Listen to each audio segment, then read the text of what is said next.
Hello everyone and welcome to another episode of the McGonagall Boxing Podcast. It's the day after Joshua Usyk, however you want to call it. Wow, oh wow. I did and I didn't expect that. And I think that's most people's reaction coming out of that fight at Tottenham's ground last night. Let's start with positives because, I don't want to start with negatives. Joshua showed great heart, no question, to stay in that fight as long as he did. Will, and ultimately to some extent self-belief. He kept going somehow, and he deserves praise for that because have it right. Some fighters, even at world level, would have jacked that in. You just look at like the fighters who've done the same to Lomachenko. Very similar style. Sort of elite fighters like Rigondeaux, for instance, totally outclassed, battered, threw in the towel. Joshua was getting outclassed. He was ultimately getting battered. He didn't throw in the towel, so he deserves credit for that. Usyk deserves immense credit. That was one of the best boxing performances, and I'm not exaggerating here, I've ever seen live. And when I mean live real time. Like, I watched that, and normally you come away, and it's probably the day after, or maybe a few days after, you appreciate just how good a performance that was. Whether it's a Mayweather fight, or Pacquiao even in his prime, or,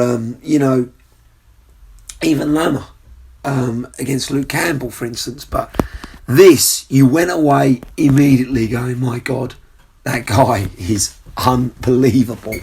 Just the angles, the defense, what impressed me though, he didn't dance around the ring. He didn't kind of run from Joshua. He brought it to Joshua, and I was surprised by that.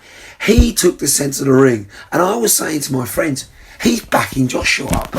At times there, he looked literally half the size of Joshua. And granted, maybe it was the camera angle at times, because another camera angle, he still looked smaller, but he still looked much bigger.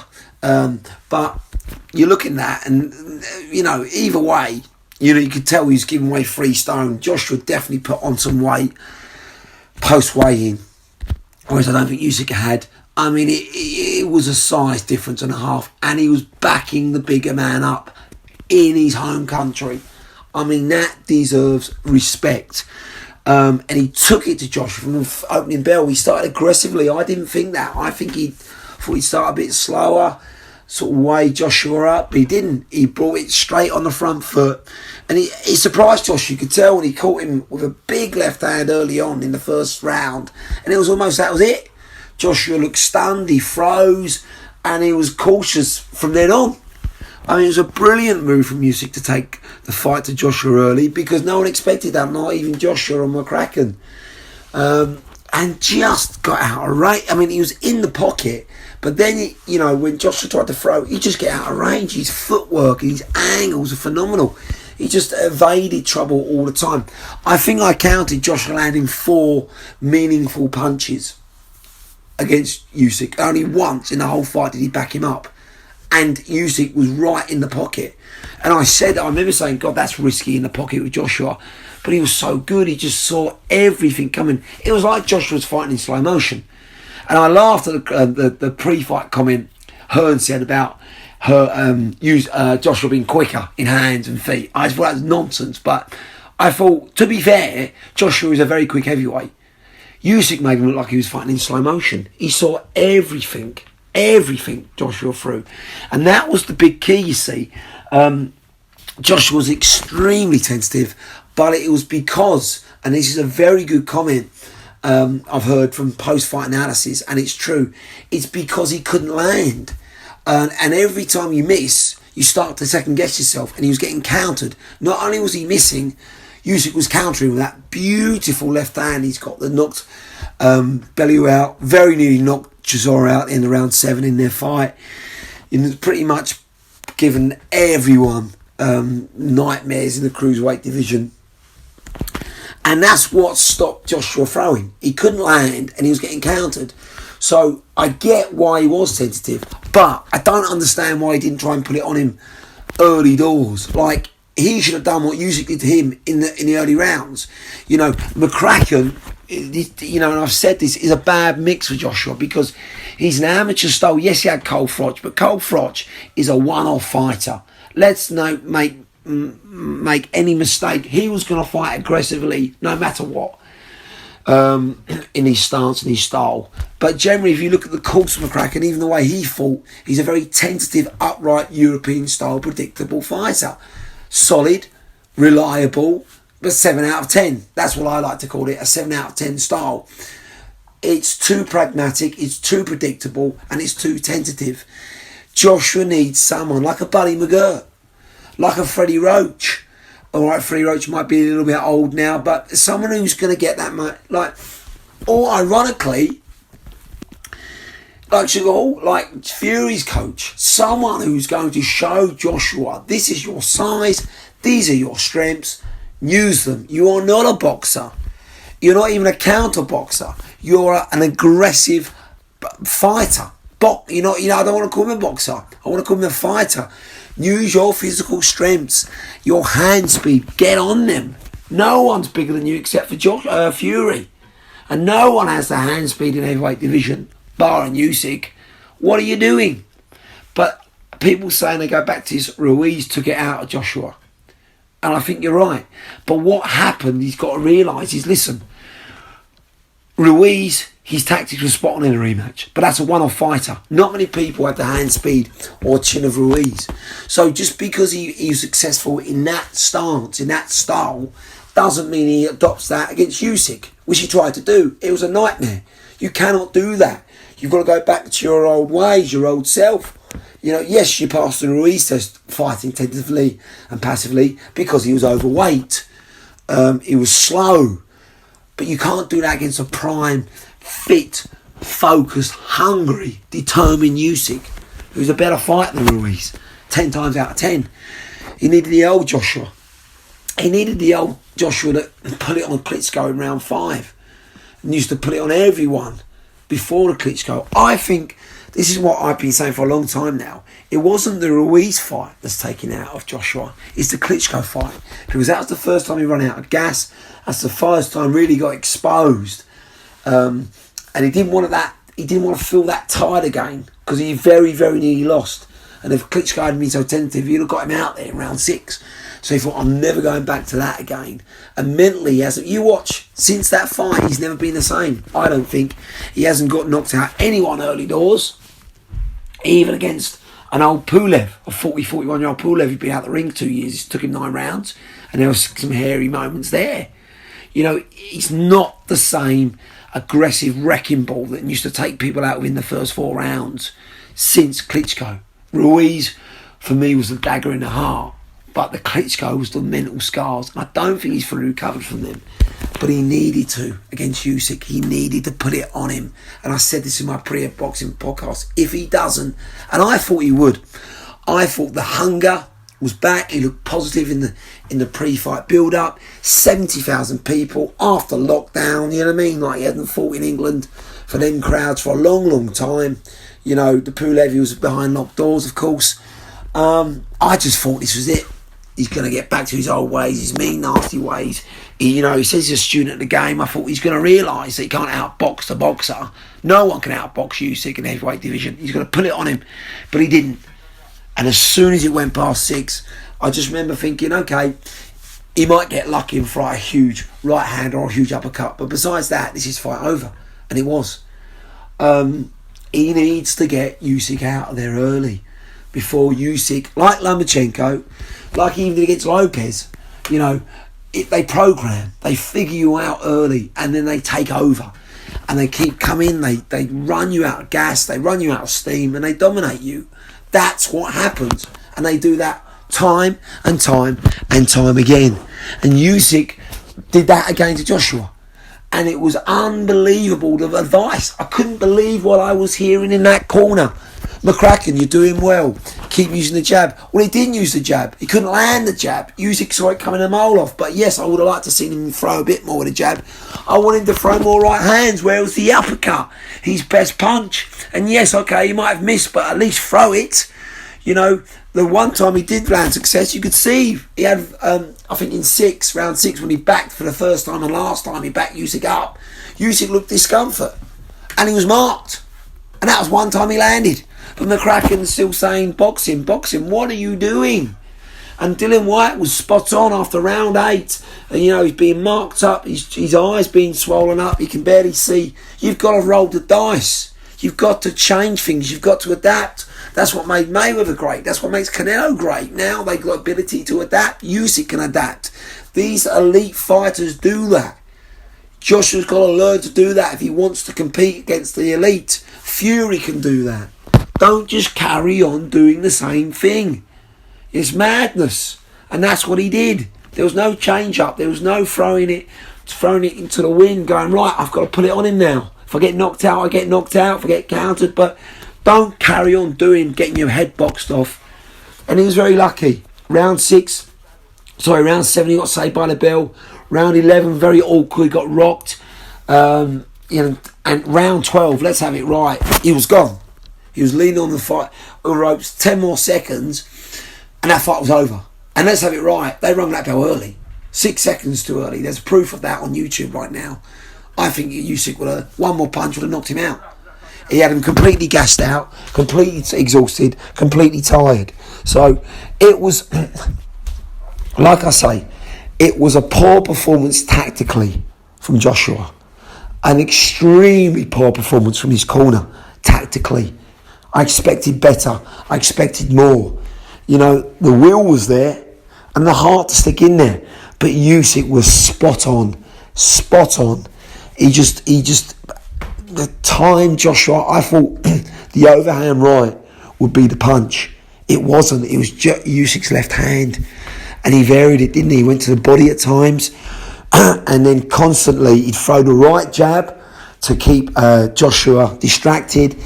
And then whenever Joshua felt like he was getting overwhelmed, he'd try and throw a right, he'd miss. And Usyk would catch him with the left hand. And in combinations, 1, 2, 3, 4. And that's what would do it. And he rocked Joshua time and time again. And somehow he survived to make the full 12 rounds, which he deserves credit for. But let's have it right. That was a beatdown. And the judge, Howard Foster, the British judge, everyone said Usyk's going to have to batter him just to get a decision win. And if it wasn't for the last round and he knocking Joshua out, Howard Foster would have scored that a draw. It was disgusting. The British judge needs to be up against the panel and go, how have you scored that 7-5? The other two judges, fair enough. I mean, a massive push, you might want to call it 8-4. I had it 9-3. You could argue 10-2 though. But that was a one-sided beatdown. And apart from the mid-rounds where Joshua had a little bit of success at the timing, where Usyk would just kind of took his foot off the gas a little bit, it was a one-sided beatdown. And then the last 4 rounds, it was a clinic. And, you know, these people that, you know, I can understand getting your patriotic hats on, but you have to appreciate class like that. You know, it's like many years ago when Ronaldo, the Brazilian Ronaldo, came to Old Trafford and scored a hat-trick for Real Madrid. And I like the fact that United fans applauded him because it was sublime sporting skill. And that's what was nice. Not everyone. You always get some cretin who's, you know, always just bitter. But it was nice to see a lot of people post-fight in that stadium applauding an all-time great. Because that's what Usyk is. To do that in his third heavyweight fight. And I'll tell you what was brilliant. There's a really good podcast called Fight Disciples, and they were spot on. Everyone said, oh, look at Chisora fight. JJ's going to have his way with him if Chisora can do that. Well, let's be honest. For 4 rounds, yes, well, 2 rounds. You know, Chisora threw hell to leather. It was Usyk's second heavyweight fight, and been out the ring for a year. He kind of knew he was going to outclass Chisora, and he probably was a little bit taken back. But after 4 rounds where I scored it 2-2, and Chisora, you know, threw hell to leather, Usyk dominated him, played with him, had him out in round 7, virtually on his feet, knocked out. How many people do that to Chisora? Not many. And he just played with him like a cat and a bit of that rope. And that was Usyk really in third gear. And that was Usyk luring Joshua in, thinking, I can beat this guy now. That's what it was. It's like Fury when he fights a lower class. He doesn't look anywhere near the fighter, but then he fights the real deals. He fights the A level, so to speak, like Wilder, and he turns it on. And that's exactly what Usyk did. Usyk's hardest fight was Gassiev, a cruiserweight. You know, faster, slicker version of Joshua. So he didn't hold any fear. He fought him in Russia as well, a knockout artist. So he didn't really fear Joshua because he'd seen that sort of style before, albeit just a bigger version. Joshua had never seen anything like Usyk, and that was the difference. I don't know who he sparred with, but how can you replicate that? You can't.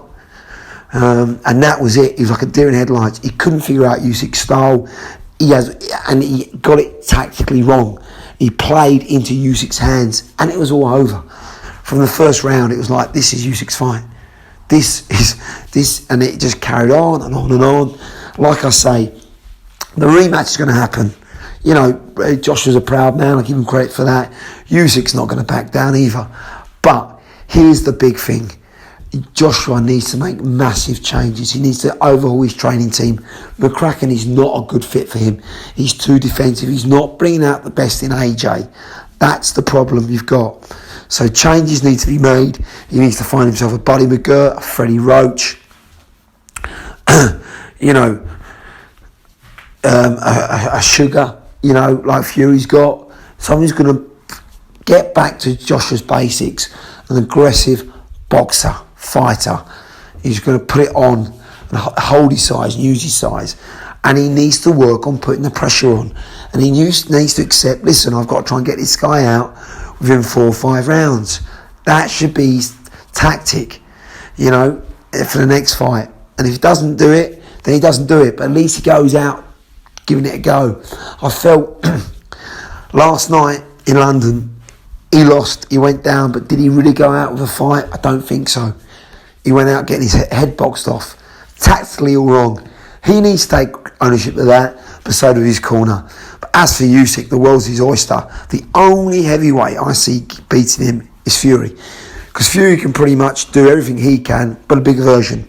I'm not saying he's got quite the variety that Usyk's got, but he's bigger, and he wouldn't fight Usyk like Joshua did, and he's got more variety, and he can adapt. This is the big thing why I think Fury would beat Usyk, because if he wasn't outboxing him, he can adapt like he did in the Steve Cunningham fight when he fought a smaller, faster man, and he just adapted and just out-muscled Cunningham, got right in his face, right in his grill, held him, made an ugly fight, and just battered him in submission.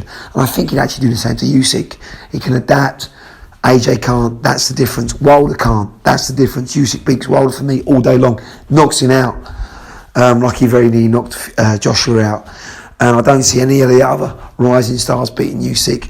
The world's his oyster. It really is. He's an all-time great already. And I think on that performance, he's an even better heavyweight than Holyfield was. I mean, Holyfield was a great fighter, toe-to-toe, but he didn't have the skill like Usyk did. And I don't think even Holyfield, as great as he was, would have the size to really hurt Usyk.